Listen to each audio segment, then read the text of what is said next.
Today on the Arkham Chronicle, we're going to be unboxing this.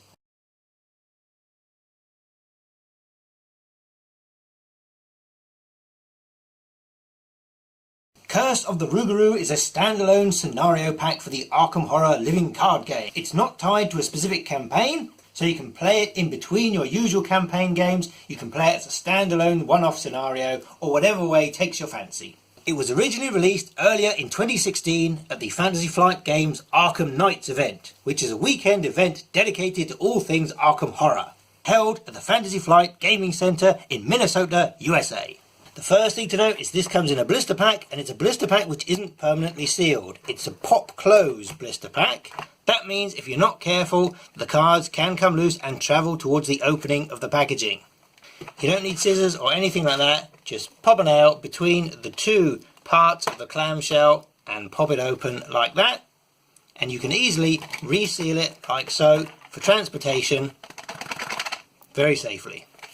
I need to warn you that this is the back of the pack, and the cards behind this card here are the do not read scenario resolution instructions. So if you start taking cards out here, you'll see something that you don't want to.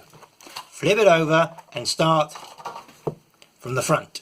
The first card that you come to, the one which is on the back of the cover card, is this one here, which says you can play this scenario as a standalone one or as a side story during any campaign. It also gives you the expansion symbol which appears on these cards to stop you getting mixed up with the core set cards. The next card you come to reminds you about Standalone Mode. Standalone Mode is on page 19 of the rules reference and allows you to build a deck using XP by adding in additional weaknesses according to the amount of XP you want to use to spend on cards. Also gives you 2 difficulty levels if you are playing it in Standalone Mode.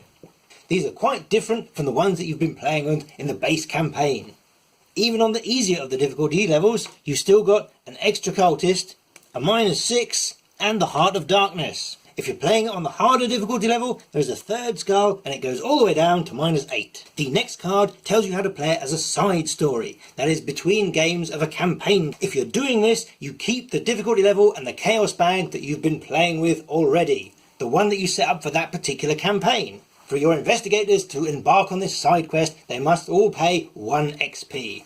Then you have a single page of story setting up the terror which grips New Orleans. Then you move on to the setup instructions. Curse of the Rougarou doesn't use any of the scenario cards from the base game. Everything you need is contained in this tiny little blister pack. Next you have your scenario reference card, which has 4 difficulty levels, 2 on each side. Then comes that magical feeling of brand new artwork on Act and Encounter decks. There are 12 never-seen-before location cards. There are 3 original story assets. There is also another story asset, which was further in the deck, so I missed it. And a card with a player back so horrific that I can't even show it to you covered up. There are 13 of these cards, and there are 10 of those cards. There are 2 of these enemy, there are 2 of those enemy, and there are 3 of that enemy. And if that wasn't enough, there are 2 of those, and 1 of those, and not forgetting, oh my goodness, the Curse of the Rougarou product uses a different manufacturing process, a process called print on demand. Print on demand is manufactured in-house with cheaper equipment, rather than being sent away to a specialist card manufacturer. One of these cards is the print on demand card, and one of these cards is from the core set. Can you tell which is which? The one on the right is from the core set. You may or may not be able to see it's got a slightly more vivid colour, it's got a more of a sheen to it. The print on demand cards are much more matte, they don't have the gloss surface layer on them. You can tell them apart by feel, but the print quality is reasonable enough to enjoy your game.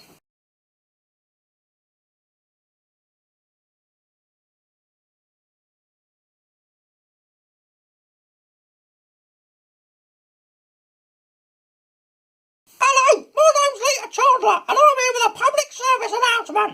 If you're setting up your Curse of the Rougarou game and you're looking for a card called Lady Esprit, she's not got a player back, alright? Like mine! If you can't find her, don't go running to the internet, and if you're confused by that, you're going to love the fact that there's story assets